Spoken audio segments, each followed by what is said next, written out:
I-share ko lang po sa inyo mga boss amo itong ating Tamaraw FX na 1997 model gasolina. Bale, ang ipapakita ko sa inyo yung walang singaw na cylinder head, yung maayos ang kanyang head. Kasi ito na ating Tamaraw FX ay subok na ito sa biyahe. Hindi talaga ito nag-overheat kahit sobrang init ng panahon. Unahin muna natin dito sa temperature. Ito nga pala ay wala na itong thermostat. Pag start mo ng sasakyan, ng makina, ibig sabihin dumadaloy agad yung tubig mula sa gilid ng piston papunta agad dun sa radiator, pabalik-balik.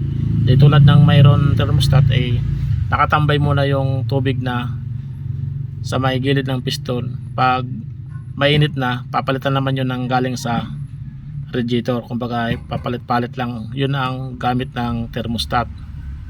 Ito sa atin, mababa ang kanyang dito temperature pag bagong andar, o kaya kahit matagal na. Hindi tulad ng may thermostat, kasi pag start mo nun, mataas agad ang kanyang yung temperature niya, yung sakto lang, saktong taas lang para ma-heat niya yung kailangan ng engine na init, para hindi humina ang RPM, yung saktong RPM lang. Kaya yun ang gamit ng thermostat, para pag start mo sa umaga, sa pag malamig ang panahon, sakto pa rin ang kanyang RPM.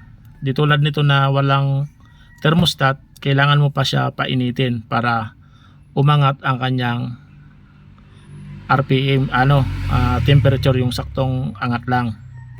Yun ang gamit ng thermostat pag malamig ang panahon o kaya sa umaga. Ngayon ito, start natin.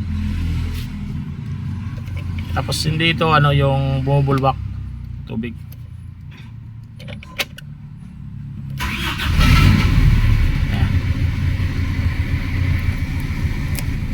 Ayan mga boss. Yung ibang sasakyan pag mayroon thermostat, naangat agad yung niyan, yung temperature gauge. Ayan sa atin. Ito naman yung RPM.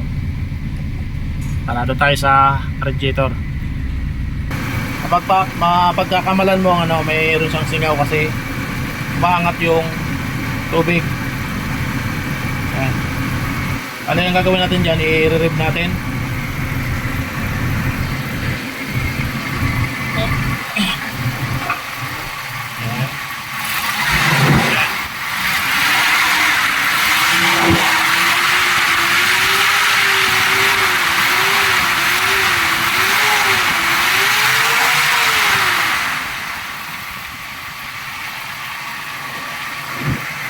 Pag start niyan, pag niyan,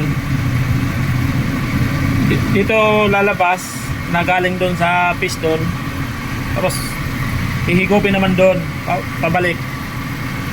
Yan. Yan ang pinagkaiba ng walang thermostat. Nagano siya agad, nagsisirculate agad yung tubig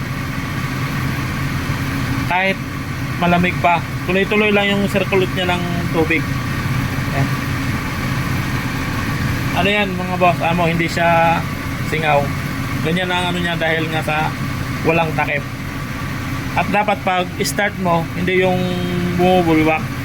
Wala lang taga-start Pag bibili ka ng segundang manong sakyan, dapat pag start yan, hindi yung aangat yung tubig. Sa ganito, lang naman to, normal lang naman yan. Yan na tumatapon-tapon din. Kasi ito galing din to dito sa sa reservoir. Meron din siyang tubig. Yan. Dito nga pala nakalagay yung thermostat. Rev natin ulit.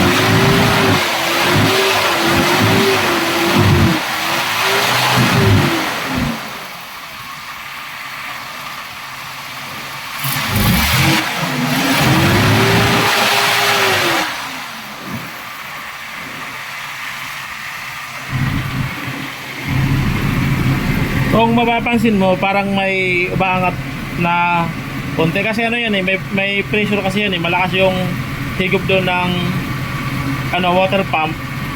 Diyan, malakas yung higop ng water pump. Tapos walang takip, kaya yung para siyang umaangat. Pero as hindi naman yung bubulwak talaga. Kaya dapat din mayroon siyang takip. Ano yan, hindi siya nag-overheat kahit malayo, kahit 5 oras pa yan tuloy-tuloy ang biyahe.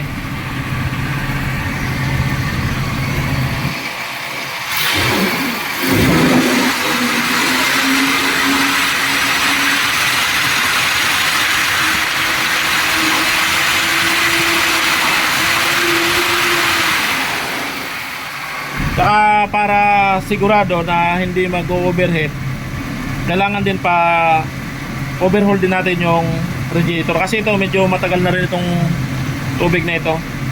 Dapat ang nakalagay dito ay coolant, pero dahil nga sa minsan nagkaka-aberya na pa-repair natin, hindi na natin nilagyan ng coolant kasi medyo mahal din yung coolant, saka wala na rin thermostat. Dito nga pala tayo mga boss amo sa probinsya, bihira lang din magkaroon dito ng traffic.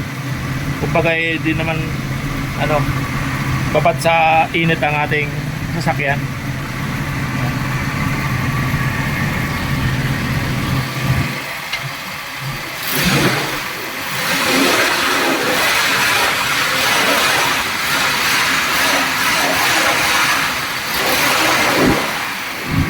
Kailangan lang ano, malinisan yung ano, radiator.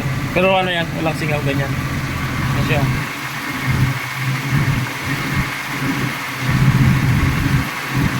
yun lang mga boss amo, maraming salamat sa panonood sa ating video.